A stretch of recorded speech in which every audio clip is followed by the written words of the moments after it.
Assalamualaikum warahmatullahi wabarakatuh. Bismillahirrahmanirrahim. Alhamdulillahirabbil alamin. Wassalatu wassalamu ala asrafil anbiya'i wal mursalin Sayyidina Muhammadin wa ala alihi wa sahbihi ajmain. Amma ba'du. Sahabat cerita para wali yang diberkahi Allah Subhanahu wa Ta'ala, semoga kita semua selalu dalam lindungannya dan diberikan rezeki yang barokah, umur yang panjang, agar senantiasa bersyukur kepada Allah Subhanahu wa Ta'ala. Amin ya rabbal alamin. Kali ini saya akan berkisah tentang kisah Uwais Al-Qarni, penghuni langit yang doanya tak tertolak. Sosok Uwais Al-Qarni amat dikagumi di kalangan sahabat Nabi.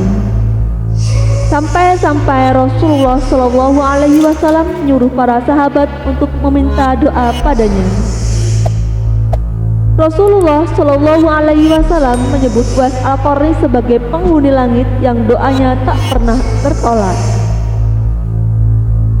Kisah Uwais ini disebutkan dalam hadis dari Usair ibnu Jabir yang menerangkan bahwa Umar bin Khattab radhiyallahu anhu pernah meminta doa kepada Uwais bin Amir.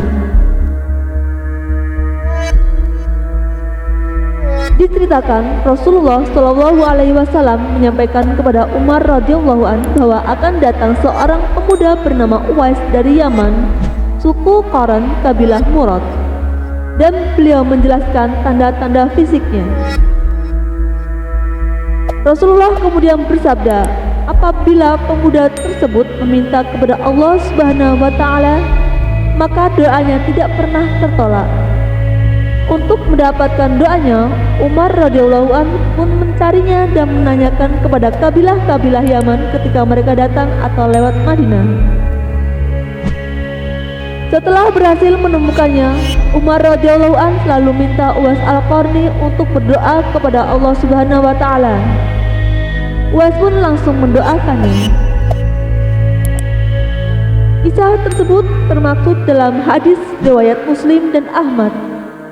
Dalam hadis riwayat Muslim disebutkan, Umar berkata,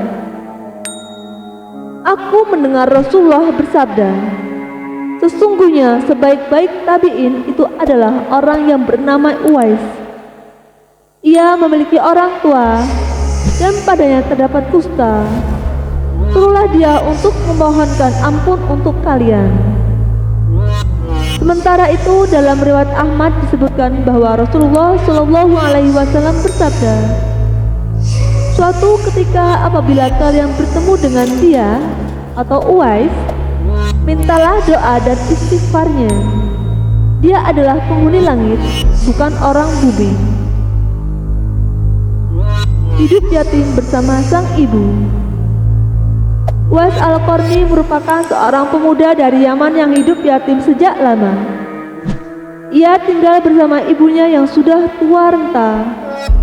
Menurut Aminuddin dan Harjan Suhada dalam buku Al-Quran Hadis, untuk mencukupi kebutuhan sehari-harinya, Uwais bekerja sebagai penggembala kambing. Upah yang ia dapatkan juga tidak seberapa, sekadar cukup untuk makan sehari-hari dengan ibunya.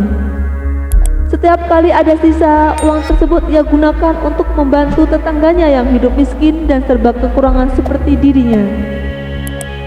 Menjadi penggembala kambing tak membuat Uwais melupakan kewajibannya dalam beribadah. Bahkan, ia dikenal sebagai pemuda yang amat patuh kepada Allah Subhanahu wa Ta'ala. Pada siang hari ia berpuasa dan pada malam harinya ia bermunajat kepada Allah Subhanahu wa Ta'ala. Disebutkan dalam buku kisah kehidupan Uwais Al-Qarni, sang penghuni langit, kekasih Tuhan semesta alam, karya Muhammad van der Star. Uwais dan ibunya masuk Islam setelah mendengar seruan Nabi Muhammad SAW dari Mekah. Gendong ibu dari Yaman ke Mekah untuk haji.